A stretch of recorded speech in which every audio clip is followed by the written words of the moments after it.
people post quarantine stay at home? Post quarantine stay at home. So in the last month, I've hired, and these are for a lot of money. Now, I will say an issue that nobody's able to figure out right now is background checks. As the courthouses are closed, so we can't find out whether somebody's a felon or not, and we can't start them without finding that out. But as soon as the courthouse is open, all 80 of those people are going to be hired. Literally the next Monday, they're all going to. Oh, that's crazy. So that's even another aspect that I didn't even think about. So courthouses are actually preventing current hires from actually fully going through because they're closed and you can't do background checks. Because they're closed. Yep. That's nuts. It's really interesting. I'm learning a lot. I've learned a lot in these last 5 weeks. A lot more in these last 5 weeks than I had the prior 5 weeks. But we are actively hiring.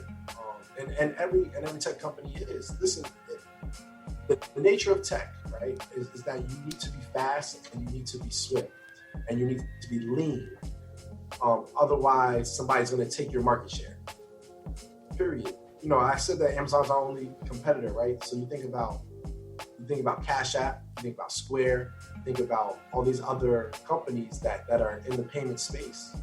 But if PayPal's not on this game, then and not pivoting themselves and finding the new ways to be faster, stronger, leaner, and have a better customer experience, then somebody else will take that.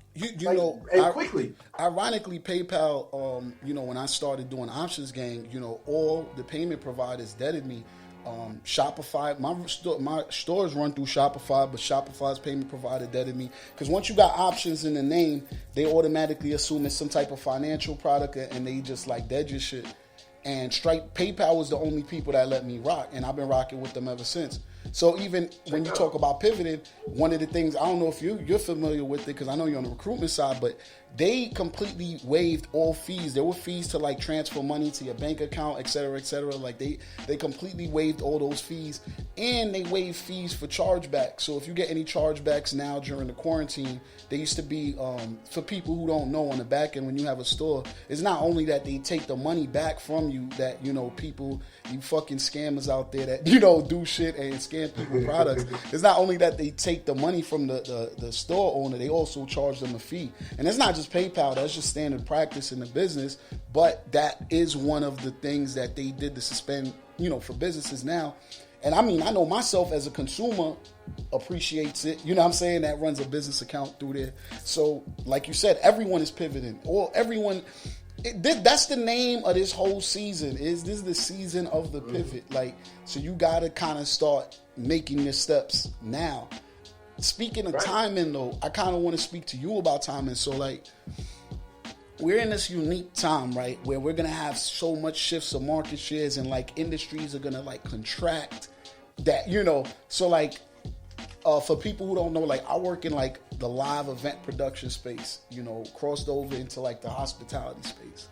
That's one industry that I know a lot of people are assuming is going to return to quote unquote normal levels, but I know that normal is going to take a very, very, very long time to happen. So a lot of people,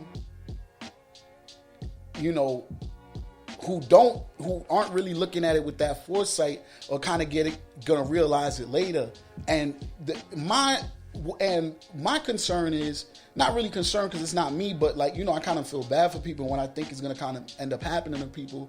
And I want to know if you kind of agree with this sentiment, is that, dudes going to hang along waiting for stuff to get back. And then when that unemployment or whatever dries up and you have this massive overflow, it's going to kind of be too late. And if people kind of think it through, it's probably better now to start looking for a job, rather than, especially if you're a person that's on a furlough or a situation like that, it's probably in your best interest to look for work now and kind of set your position up now, as opposed to kind of waiting and see what happens at the end of your furlough. What do you think? And if you do agree, what industries off the top of your head do you kind of see having that kind of significant effect? I know for sure, the hotel industry, the hospitality industry is going to have catastrophic effects from that. It's going to take them a while to get back. But do you kind of agree with that sentiment, and what industries you think that would apply to? So number one, I think the first part of your question is absolutely correct. If you want to, like right now is the best time to be planning to pivot, and it coincides with, you know, what Chris said prior, right? Find your next niche, right? This is the perfect time to change because everything's going to change. If you are seeing jobs that are available, also understanding that they can't be filled until the courthouses are open, so people can pass background. So you have this time to be able to learn and do the next thing you want to do. I think most of your listeners are probably going to be around our age or maybe even a little younger, right? I think generally people, their first job out of college is not what they want to do. And then you get around this age between like maybe 27 and 33, and you're like, yo, what the hell do I want to do, right? Figure that out. Once you figure that out, then go look for that on the internet. Look for that job. Read every single job description and find out what the similarities are in those job descriptions, in those industries. And I'll get into the industries in a second, right? So I wanted to do this first. Because if you think about like me as a recruiter, right? If you want to be a recruiter, go look for recruiter jobs all over the internet in different industries, on different websites, everywhere. Read all those job descriptions and find out the skill set and the things you need to learn prior to giving in your resume. Be able to beef up your own resume to be like, oh, these are the things I've seen every other recruiter job description say, and now your resume looks really good towards somebody who's looking for that type of job, whether it be, you know, recruitment, whether it be being a teacher, whether it be in healthcare as a, you know, whatever the industry is, you know, you need to make your resume look like you belong, even if you've never been there before. So you need to prepare yourself to be able to do that. Now, as far as the industries, you know, that are going to do best after, you know, ones that are not affected, utilities. So, you know, every you know, the PG&Es, PSC&Gs, Con Edisons of the world, you know, if you want to be, that industry is not going to be affected. I work think from home still need power. We still need power for those computers. We still need the internet, power and water, etc. Right? Like, and there are jobs within that, right? And we can't think. I also want to stress to the listeners, we can't think of Con Edison as only, you know, I don't know anything about heat, so I don't need to be there. They have there's whole infrastructure behind them that they have to support. They got HR people. There's HR people. There's somebody who makes sure that the lease gets paid. The leases of every single Con Edison building gets paid. There's people who do accounts payable, people who receive the money. Like there's people who are on the call center people. Like there's these, you know, there's jobs. Like all these companies, these major conglomerate companies have positions available that you don't necessarily think of when you think about that industry, right? So I also think working for a college jobs are going to be available. A lot of colleges have laid off everybody right now. They're going to need to fill all those jobs. A lot of those people who they've laid off are now finding other jobs. Once those colleges open up again, there's going to be an influx of jobs. And it's not just teaching. You have people that work in residential life. You have people that work in the financial aid office. You have folks that are in, you know, you have administrative assistants in missions. You know, like if there's a college by you, there's jobs. What other industries? I mean, healthcare, of course, is definitely that's Teflon. Healthcare, but healthcare industries right now, they're not losing jobs, right? They're going to gain. That's what I'm saying. They're adding to what they have. They're adding to their capacity. Yep. Retail repair services. Repair services. So you know, everybody. There's nothing to repair anything. Like, so you think about like your car right now. You probably can't get your car fixed.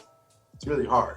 Right? You have those type of, you know, like I have a Volvo, right? I can't get my car fixed at the Volvo shop. A lot of those people are laid off, looking for other jobs. Somebody's going to need to snatch up that I think job Acura's still taking. I got Acura. I think they still taking. I gotta check. I think they still doing.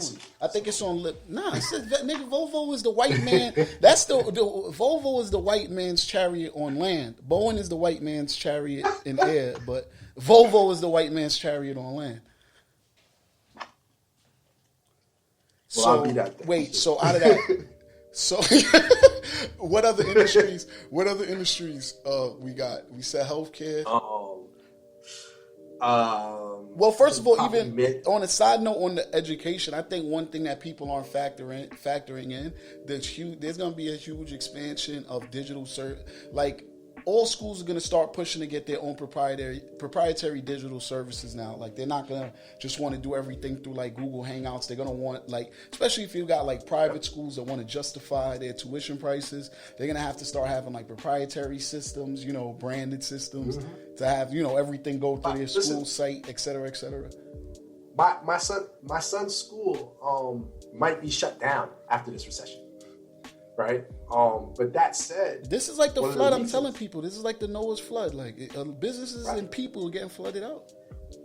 No, but one of those reasons. So if you think about, and I'll use my son's school as an example for a bigger picture. Right, if you think the reason why they might be shut down is because they don't have e-learning right now. You know what I'm saying? Like they didn't have a contingency plan in place, so automatically.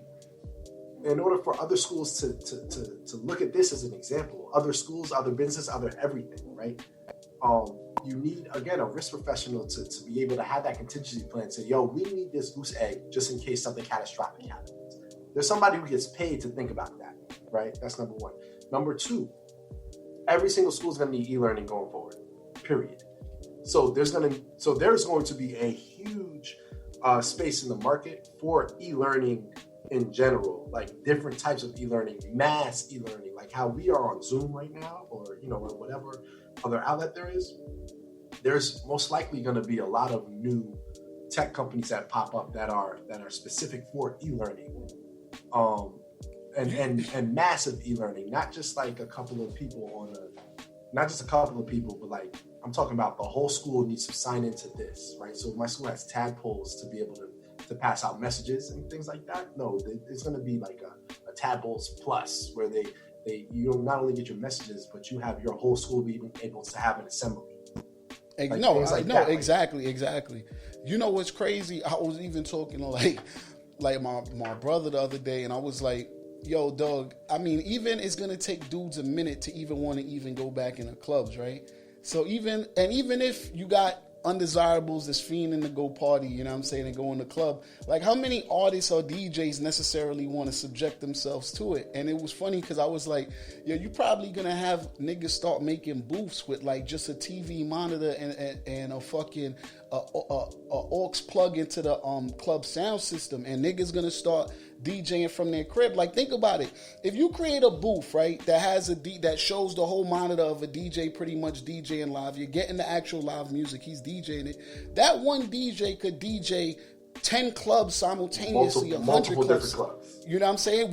And this is essentially where we going with it. You know what I'm saying? So a nigga, instead of buying a DJ, just might pay for, DJ Khaled might have a subscription plan. If you're a business, it's $100 to stream my Friday night parties. You know what I'm saying? A live stream my Friday night club parties type shit. Like, people gotta understand, like, this is, and that's going to be good for some DJs and it's going to be bad for others, because some DJs are just going to get all the market share because people are going to want to fuck with them. And other DJs, nigga, you ain't going to be able to get that mom and pop shit when someone could probably just, get subscribed to a virtual party that this nigga throws every Friday night. Yep. It's like we really going into a whole new world, bro. I think, you know what else is actually gonna pop off even more after this is done? I think entertainment, like gaming. Like it's big right now. Everybody's on all their PS4s, Xbox, everything. Oh no, video games. Oh yeah, no, video games are gonna skyrocket. I think it's gonna skyrocket after the recession. Yeah, because they're turning. What happens is now, it's one thing about the people who are already in, but what happens is they're creating new addicts.